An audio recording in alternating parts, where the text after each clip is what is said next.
Well, it's going to be a warm Wednesday, and some thunderstorms are going to be possible yet again overnight tonight into early Thursday, the first of several possible waves of moisture that are going to be with us right into the weekend.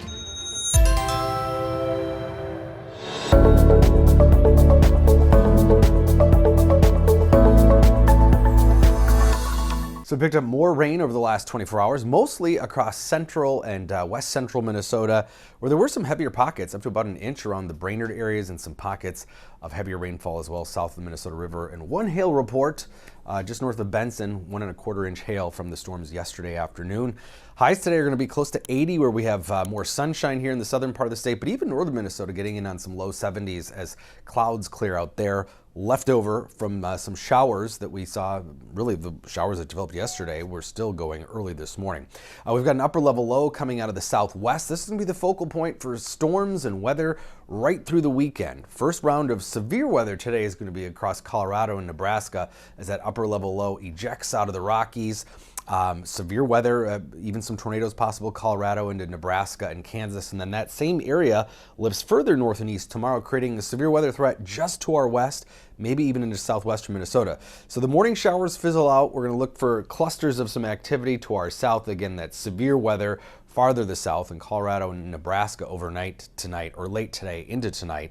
And then as we head into the overnight, that's when we'll start to see some showers and thunderstorms develop ahead of some of this warmer, more humid air into the early morning hours Thursday. Not expecting severe weather, but there could be some showers and thunderstorms going early, and then that'll dissipate midday. Some sunshine, mix of clouds and sun again on Thursday, but then more storms are possible later in the day into tomorrow night. And there is a severe weather risk just to our west tomorrow, with southwestern Minnesota in the marginal risk, level 1 out of 5. So not expecting the Twin Cities, but we will probably see whatever is left of what does develop late tomorrow. So we're going to see quite a bit of activity across Nebraska, the Dakotas, and then all of that sort of pinwheeling around that upper level low Friday night into Saturday, and Saturday night still in particular looking pretty soggy around the area with occasional showers and thunderstorms, but there will be dry breaks in between.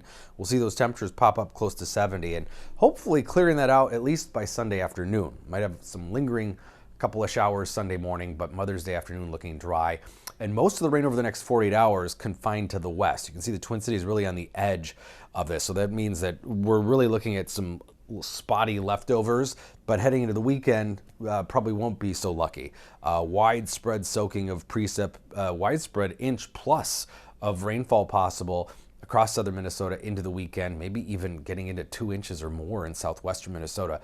So this upper level low is going to be the focus of the weekend weather, but then that dissipates, kind of gets reabsorbed back into this upper level ridge that really is pronounced and wants to establish itself again next week. So that means sunshine and dry weather finally starting late Sunday into Monday and Tuesday. So we are going to be in for a stretch of some nicer weather after this kind of unsettled week where there's been showers at least around somewhere in the state every single day.